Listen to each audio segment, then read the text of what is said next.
con nuestro tema. Perdón, me perdí. En la anterior clase habíamos hablado de las infecciones endógenas del tracto genital inferior y habíamos mencionado que normalmente la vagina está compuesta por diferentes microorganismos donde predominan los lactobacilos. Los lactobacilos que son los encargados de producir el ácido láctico y como consecuencia de dar el pH característico a la vagina, que es un pH que oscila entre los 3.8 a 4.5. Este pH ácido prácticamente es el que va a proteger a la mujer de que tenga las infecciones. Cuando se produce un desequilibrio y los lactobacilos disminuyen, entonces proliferan los otros microorganismos, como son la Gardnerella vaginalis, que nos va a producir la vaginosis bacteriana. Cuando aumentan los hongos, nos van a producir la candidiasis vaginal con su respectiva sintomatología. Ahora vamos a tratar entonces de las infecciones exógenas, que son otro tipo de infecciones que son producidas por microorganismos que no forman parte de la flora habitual.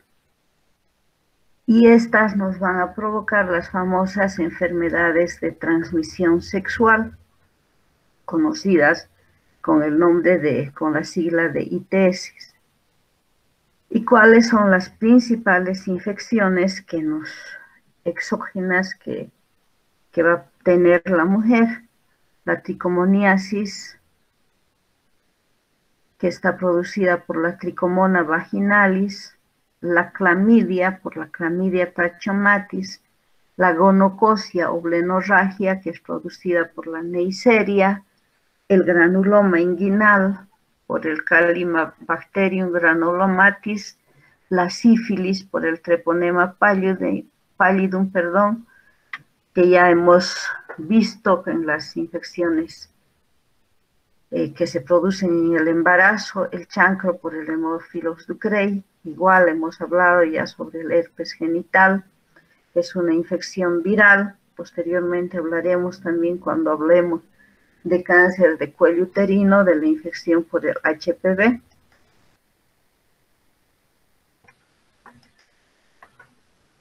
Una de las principales consultas en ginecología, aparte de las vaginosis bacterianas, las candidiasis. Doctora. Perdón, sí. Perdón, dejo de compartir la pantalla. Ay, perdón, ¿qué pasó? Un ratito, chicos, se ha debido ver, finalizar.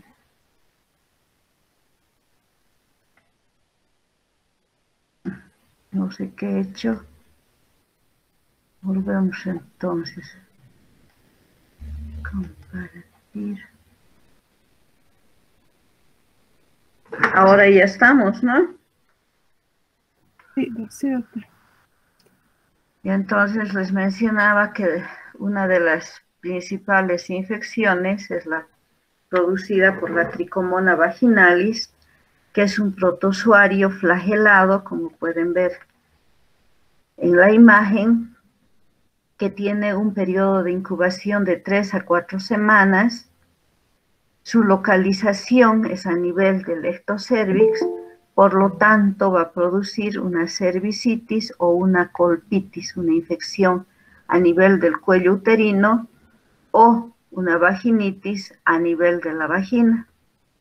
Generalmente esta infección es asintomática en algunas mujeres y solamente se visualiza en un examen de rutina. Cuando invade el aparato genital o urogenital, entonces va a producir la famosa infección urogenital, que se caracteriza por la disuria, por la poliaquiuria. En el hombre, este microorganismo, este protozoario, se localiza en la uretritis, dando un flujo conocido como uretritis no gonocócica. Es otro tipo de infección que va a producir entonces alteración en el hombre. ¿Cuál es la sintomatología que caracteriza a este tipo de infección? El flujo que nosotros podemos ver a través de un examen con espéculo, que tiene la característica de tener una coloración amarilla verdosa, espumosa, con la presencia de burbujas. Es ligeramente maloliente y a nivel de la vulva nos va a producir un eritema, produce dispareunia, es decir, dolor en las relaciones sexuales, justamente por ese eritema que está produciendo, y hemos dicho, si compromete el aparato urinario, nos va a provocar disuria. Puede provocar prurito, que es de leve intensidad, que no tiene la característica de ese prurito intenso que hemos hablado en la moniliasis vaginal.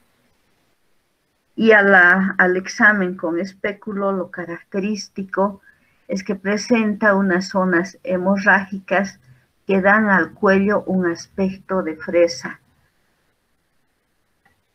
Este es el cuello uterino, orificio cervical y las lesiones puntiformes. Entonces, característico, nosotros vemos este cuello, las lesiones puntiformes y decimos, se trata de una tricomoniasis.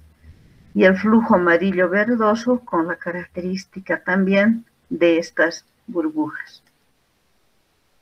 ¿Cómo vamos a hacer el diagnóstico? El diagnóstico siempre vamos a hacer en base al interrogatorio, donde nos manifestará que ha tenido, después de tener una relación, ha presentado esta sintomatología.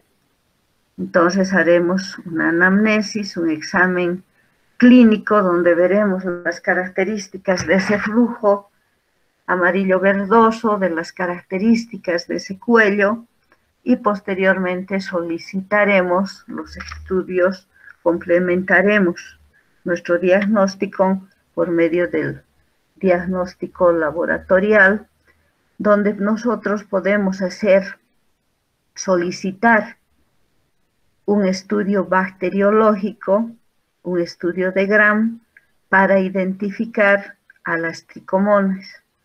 O podemos hacer una microscopía directa, es decir, nosotros tomamos el flujo que existe en la vagina, echamos unas gotitas de solución fisiológica y llevamos o inspeccionamos inmediatamente en un microscopio, donde vamos a ver las características de esta tricomona, una forma de pera y estas colitas que semejan a un espermatozoide si nosotros no conocemos o no identificamos. Si sospechamos, son tricomonas o son espermatozoides, los espermatozoides tienen la característica de moverse. En cambio, las tricomonas permanecen inmóviles. Hemos hecho nuestro diagnóstico y vamos a hacer el tratamiento. Hacer una enfermedad de transmisión sexual, entonces nosotros vamos a hacer siempre el tratamiento en pareja, ya que solamente si hacemos el tratamiento en la mujer, entonces al volver a tener las relaciones sexuales, la mujer se vuelve a infectar. El tratamiento de elección está a base del metronidazol. Podemos utilizar la dosis única, como hemos utilizado en la vaginosis bacteriana, 2 gramos en una sola toma. O podemos utilizar 500 miligramos 2 veces al día por un lapso de 7 a 10 días. Puede ir asociado a los óvulos vaginales de metronidazol. A veces las mujeres creen que si no damos los óvulos no se va a curar, porque como es una infección localizada a nivel de la vagina, yo voy a tomar y me va a hacer efecto en la vagina. A veces entonces es para satisfacer a la paciente podemos utilizar los óvulos vaginales. Habíamos mencionado también que el metronidazol viene en un compuesto que se llama tinidazol y ya viene en comprimidos de 2 gramos. Entonces un comprimido es de 2 gramos, es la dosis única. Aquí les muestro un cuadrito de las 3 infecciones, tanto endógenas como exógenas, que son características o se presentan con mayor frecuencia en la mujer. En una flora vaginal, nosotros, o en una vagina normal, ¿qué flora microbiana vamos a encontrar? Hemos mencionado ya que encontramos diferentes microorganismos donde predominan generalmente los lactobacilos. En una candidiasis, de hecho, la Candida albicans va a estar presente, en la tricomoniasis, la tricomona vaginalis, y en la vaginosis bacteriana, del grupo GAN, principalmente la Gardnerella vaginalis.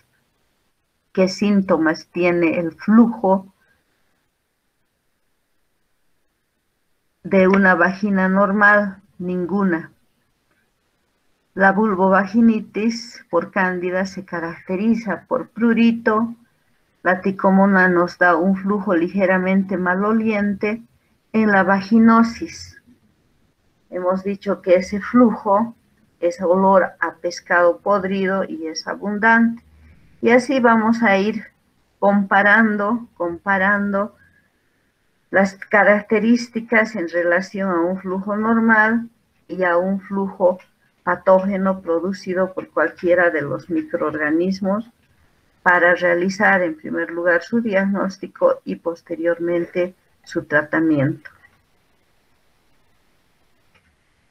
En las infecciones exógenas tenemos aquellas que nos van a provocar una inflamación a nivel del endocervix, y son las infecciones conocidas como endocervicitis mucopurulentas, por la característica del flujo que van a dar estas infecciones.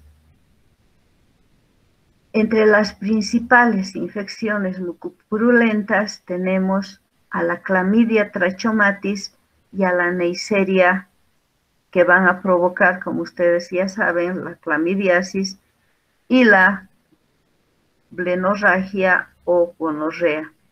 Estas dos enfermedades se producen por la transmisión sexual y pueden transmitirse también en forma vertical en el momento del parto de la madre hacia el feto.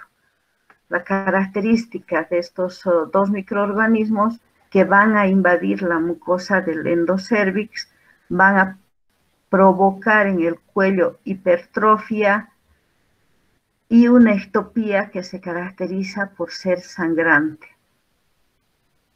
Estas dos infecciones generalmente tienen como factores de riesgo pacientes que se encuentran en una edad menor a 25 años y que tienen múltiples parejas sexuales. Entre los factores de riesgo de estas personas es que ya han tenido otras enfermedades, otras ITS, que pueden condicionar también la aparición de estas dos infecciones. ¿Por qué se contagian o cuál es el único método que protege de las infecciones de transmisión sexual? Los métodos de barrera, es decir, el condón masculino o el condón femenino. Entonces, un factor de riesgo es el uso o es el no uso de los preservativos. ¿Qué es la gonorrea? Entonces, conocida también con el nombre de blenorragia, Es una enfermedad de transmisión sexual que se caracteriza por tener un flujo catarral y ascendente, es decir, que del cérvix va a llegar, en primer lugar, al útero, puede comprometer las trompas y los ovarios. Es producida por el gonococo, que es conocida con el nombre de Neisseria, es gram negativo y se observa siempre en pareja, por eso que es un diplococo gram negativo. Ya hemos mencionado que su forma de transmisión es a través de las relaciones sexuales y también puede contagiarse el feto en el momento del parto.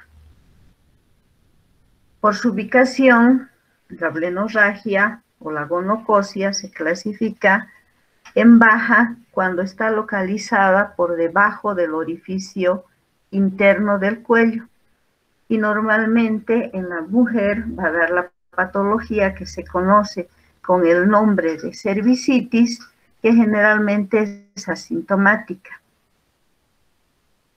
Y tenemos a la gonocosia alta cuando se encuentra por encima del orificio cervical interno y nos va a provocar infecciones a nivel del endometrio, es decir, una endometritis. A nivel de las trompas nos provocará una salpingitis o también puede ir más allá y provocar una enfermedad pélvica inflamatoria, es decir, a los órganos vecinos, al útero, trompas y ovario. Como complicación de esta gonocosia alta, generalmente nos produce en la mujer una infertilidad, si llega o está embarazada, una ruptura prematura de membranas como consecuencia un parto prematuro y también puede provocar una perihepatitis. En los hombres, la gonocosia va a provocar una secreción uretral característica que se semeja o es purulenta, por eso su nombre, y nos va a provocar una uretritis, una epididimitis, una orquitis y también una complicación importante que es la infertilidad. Hemos dicho que por transmisión vertical va a provocar infección en el momento del parto en el recién nacido. Y la principal complicación que va a provocar es la conjuntivitis purulenta, como ustedes pueden ver en esta imagen, los ojos de este recién nacido, donde generalmente a la semana consultan por el enrojecimiento e inflamación de los ojos y la supuración que hace que este recién nacido no pueda abrir sus ojitos. Si nosotros no tratamos esta infección, como complicación tardía nos puede provocar una ceguera en los recién nacidos. ¿Cuál es la sintomatología que vamos a observar en la blenorragia? La inflamación a nivel del cuello, que tiene las características de ser friable. ¿A qué se refiere la friabilidad? Es que ese cuello va a ser sangrante. Tiene relaciones sexuales, sangra. Nosotros queremos realizar un estudio, ejemplo, el Papa Nicolau, no sangra. Y la característica principal es que vamos a ver que a través del orificio cervical externo emana un flujo mucopurulento de color amarillo.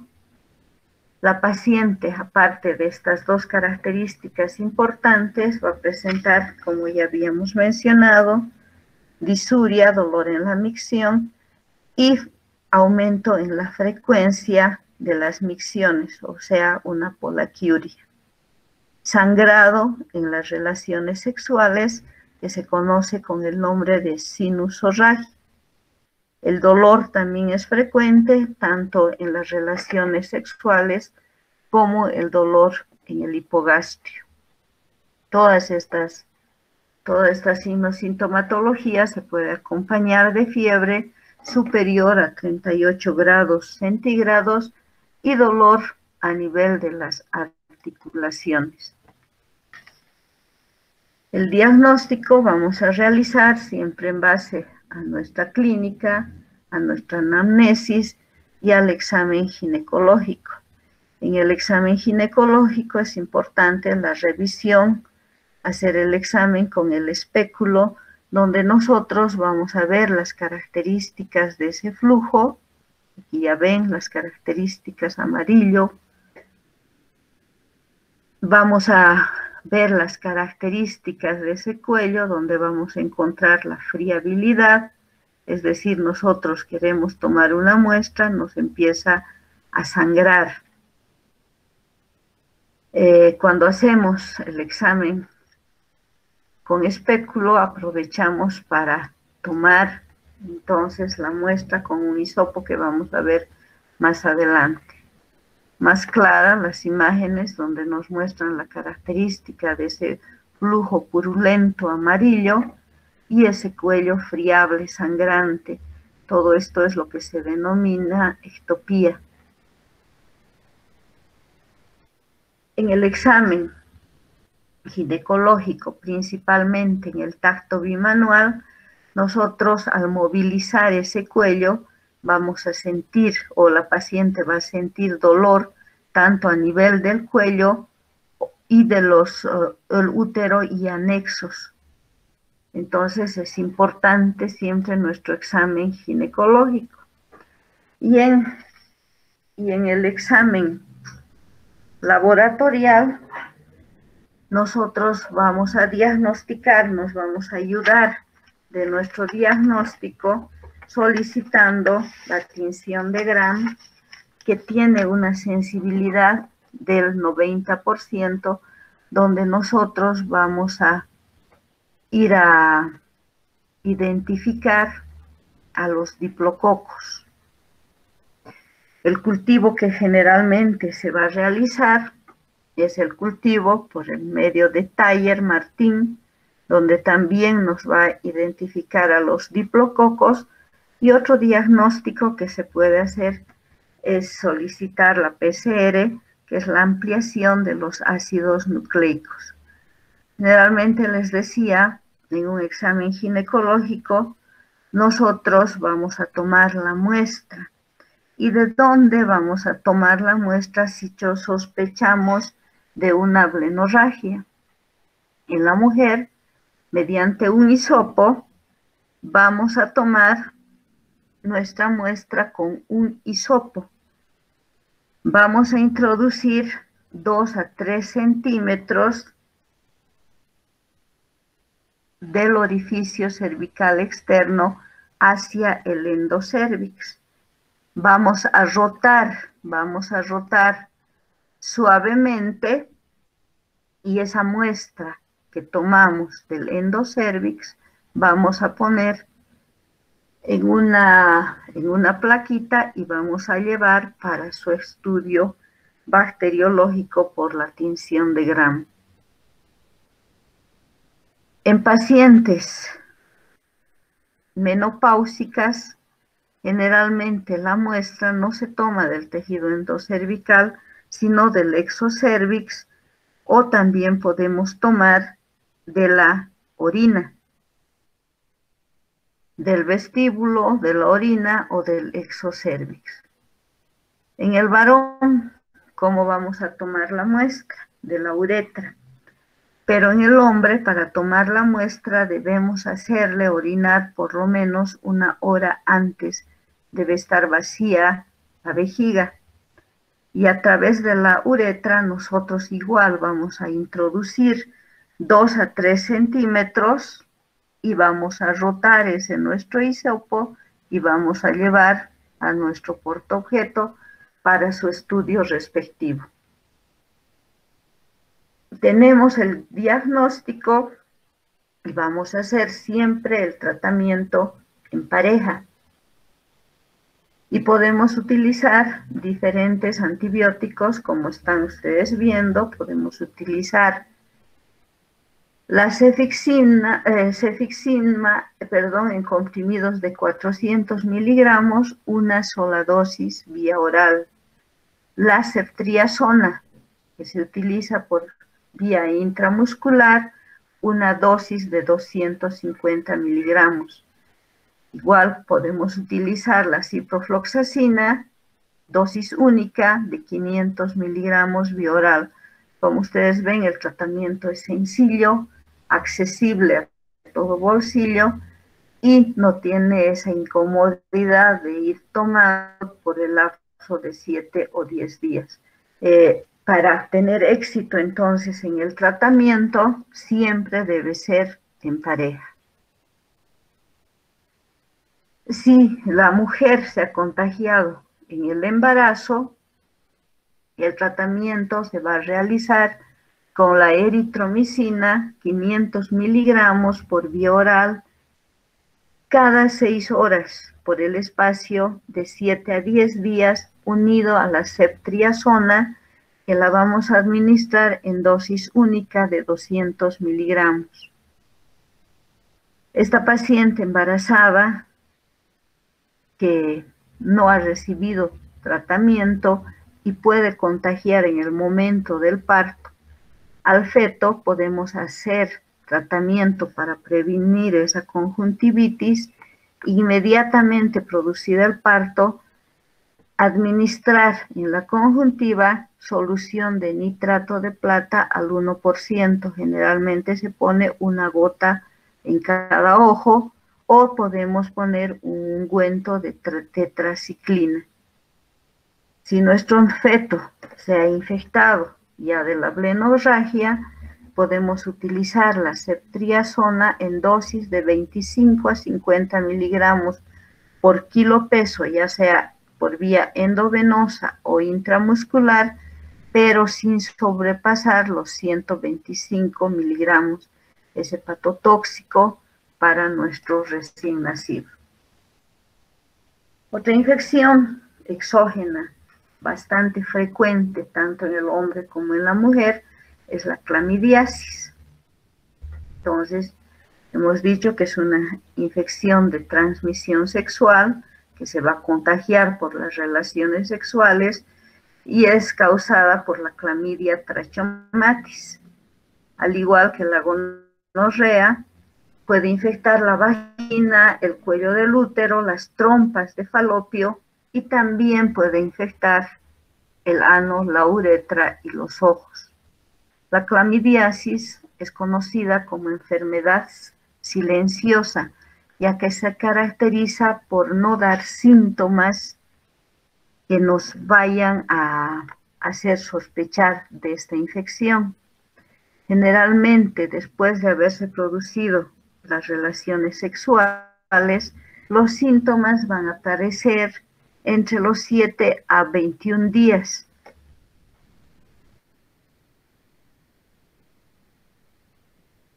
Conocemos entonces a la clamidia trachomatis, que pertenece a la familia Chlamydiaceae y se caracteriza porque posee una membrana externa y otra interna que posee ADN y ARN. Es una bacteria intracelular gram negativa y habíamos mencionado que su vida tiene una duración de 48 a 72 horas.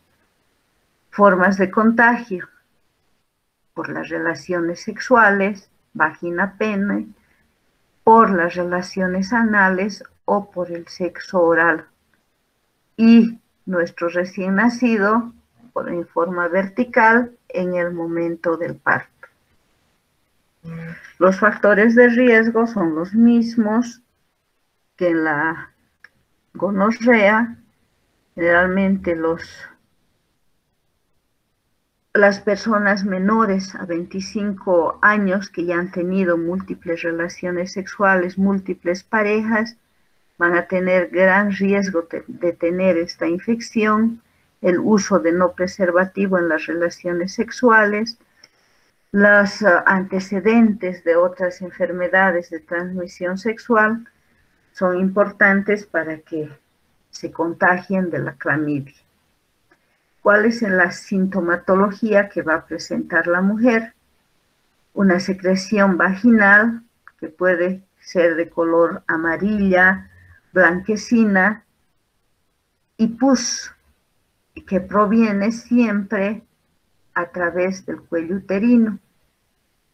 La sinusorragia, es decir, sangrado en el momento de las relaciones sexuales o sangrados que se presentan fuera de la menstruación. Va a presentar a nivel urinario disuria, polaquiuria y ardor también a nivel vaginal. Las características de nuestro cuello son semejantes a producida por la plenorragia. Generalmente se dice que tanto la gonocosia y la clamidia son infecciones que van juntas. Por eso se aconseja el tratamiento con una antibioterapia mixta para combatir a estos dos microorganismos. En el hombre, generalmente, vamos a encontrar pus a través del pene y va a producir una irritación y ardor en el momento de orinar. En el hombre va a haber un dolor y sensibilidad a nivel de los testículos y también puede existir una secreción a nivel del recto. En los niños, en su paso en el momento del parto, existe principalmente una conjuntivitis y posteriormente una neumonía. Se dice que el niño también puede cursar con otros cuadros como una rinitis, una rinofaringitis, otitis y vulvitis en las mujeres. El diagnóstico, volvemos a repetir, clínico y bacteriológico. En el bacteriológico, nosotros podemos determinar mediante el cultivo, la inmunofluorescencia directa, mediante un examen de sangre donde vamos a determinar los anticuerpos para la clamidia mediante la técnica de ELISA. Hemos hecho nuestro diagnóstico y entonces realizamos el tratamiento. Y el tratamiento para la clamidia está dada principalmente por la citromicina, que vamos a utilizar 1 gramo vía oral en una sola dosis. Podemos utilizar también la doxiciclina, 100 miligramos cada 12 horas por el espacio de 7 a 10 días. Como hemos mencionado que esta infección va de mano con la blenorragia, podemos añadir la ceftriaxona intramuscular en dosis única de 250 miligramos o la cefixima 400 miligramos vía oral en una sola dosis. Entonces, en estas pacientes que tienen esta infección mucopurulenta, nos conviene siempre realizar un tratamiento combinado. ¿Cuáles son las complicaciones que nos van a dar estas infecciones?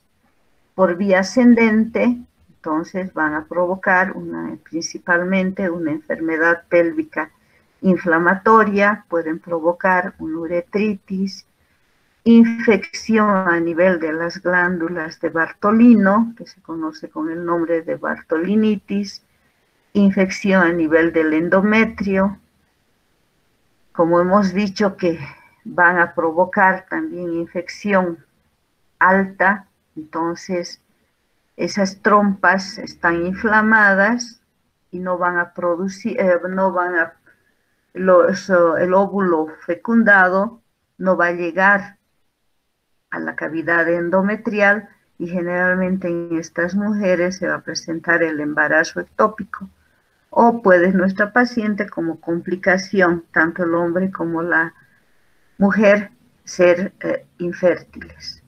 También se dice que estas pacientes tienen un gran riesgo de poder tener cáncer cervical, porque en estas pacientes el HPV va a atacar más fácilmente. Y otra complicación bastante frecuente es el dolor abdominal a nivel pélvico, que es crónico. ¿Cómo prevenimos este tipo de infecciones? Generalmente se van a presentar estas infecciones en parejas que tienen múltiples compañeros. Entonces, es importante en estas pacientes recomendar el uso de los métodos de barrera, es decir, del condón. El condón es el único que nos va a prevenir estas infecciones de transmisión sexual. Es importante entonces educar a los adolescentes, que ustedes ya saben, tienen relaciones a edades tempranas, para evitar justamente estas infecciones, el uso del condón. Generalmente son los papás los que van a ir a aconsejar a los varoncitos el uso del preservativo, vuelvo a repetir, para evitar este tipo de infecciones. Estas dos infecciones entonces son las más importantes que vamos a tratar en ginecología. Si tienen alguna pregunta.